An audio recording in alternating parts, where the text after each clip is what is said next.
published 0318 Eastern Standard Time, 14 November 2017. Updated 0423 Eastern Standard Time, 14 November 2017. There was something odd right from the start.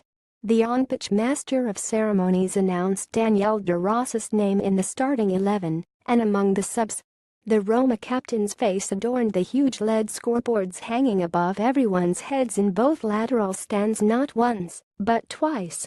A lack of clarity, which led to confusion and bemusement. A bit like coach Gian Piero Ventura's reign. Corriere dello Sport called for everybody out as La Gazzetta dello Sport led with the end. Italy's exit on Monday night reflected the confused reign of manager Gian Piero Ventura Italy. Supporters in a pub in Milan react to the shocking exit at the hands of Sweden. The Italy squad looked dejected after failing to break down Janne Anderssons' visitors after the 0-0 draw. Italy failed to reach the World Cup for the first time since 1958. At the end, the Swedes raced towards their fans, tucked away high in the third tier in the Curva Sud. The majority of people in the ground were in silence. Not anger. There was no whistling, but disbelief. Perhaps that is what happens when you haven't missed out on a World Cup for almost 3 generations. You don't know how to react. The morning's newspapers tried to take stock. Corriere dello Sport called for everybody out as La Gazzetta dello Sport led with the end over a picture of Gianluigi Buffon. Corriere della Sera and La Repubblica also had the tearful veteran on their front pages. For the last 3 months the Azzurri have been poor. They haven't convinced in any way. Sweden played them at their own game, defending deep and time-wasting. The only difference between them and a vintage Italy is that the Scandinavians didn't have that extra skill or talent to score from any of the few chances they created. Corriere della Sera and La Repubblica had a picture of Gianluigi Buffon on the front. A supporter at the San Siro reacts after Italy failed to reach the World Cup finals in Russia. Strictly speaking, their goal in Stockholm was a lucky deflection off De Rossi. So in 180 minutes they couldn't find the net on their own. The match at San Siro could have gone on until December, and Janne Anderssons' players wouldn't have scored.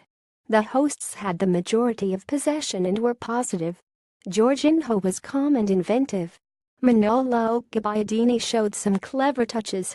Andrea Bellotti came off the bench and looked like a man on a mission. Alessandro Florenzi was lively. Substitute Stefan El Shaarawy was incisive and a problem for the tiring Swedish defense, but it wasn't enough.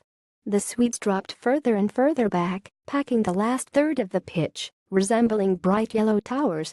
Buffon left in tears after Italy failed to qualify for the World Cup via the playoffs. Sweden's players celebrate after they managed to reach the World Cup by drawing with Italia. Tearful Gianluigi Buffon said that his international career was over and apologized live on TV. He also intimated that Daniele De Rossi, Andrea Barzagli and Giorgio Chiellini were on the verge of quitting the Azzurri. The one exit that is beyond doubt is that of Ventura. His spell has been painful. A good man and an excellent club coach, the national team was a step too far. At one point on Monday night he sent an assistant to tell De Rossi to warm up, but the veteran allegedly replied, "What the hell am I coming on for? We have to win, not draw," and pointed towards Flair player Lorenzo Insigne close to him on the bench. Daniele De Rossi was caught on camera complaining to members of the Italy backroom staff. De Rossi told Ventura's assistant, "Why the hell should I go on?" and pointed to Lorenzo Insigne. Sebastiano Vernazza of Gazetta dello Sport gave the 69-year-old boss 3 out of 10 in his match ratings. The next coach will rebuild the defense around AC Milan duo Gianluigi Donnarumma in goal and sweeper Leonardo Bonucci. He'll also need to find a way to incorporate Insigne, who, incidentally, didn't come on in Milan, to mass disappointment. The Azzurri aren't in terrible health, and if the performances of Florenzi, Jorginho, El Shaarawy and Bellotti are anything to go by, this squad still has a bright future. But that is scant consolation now. A traumatic night for Italian football started bizarrely with 2 Daniele De Rossis and ended painfully with no World Cup. The night began with 2 De Rossis, but ended without a place at the World Cup for Italy.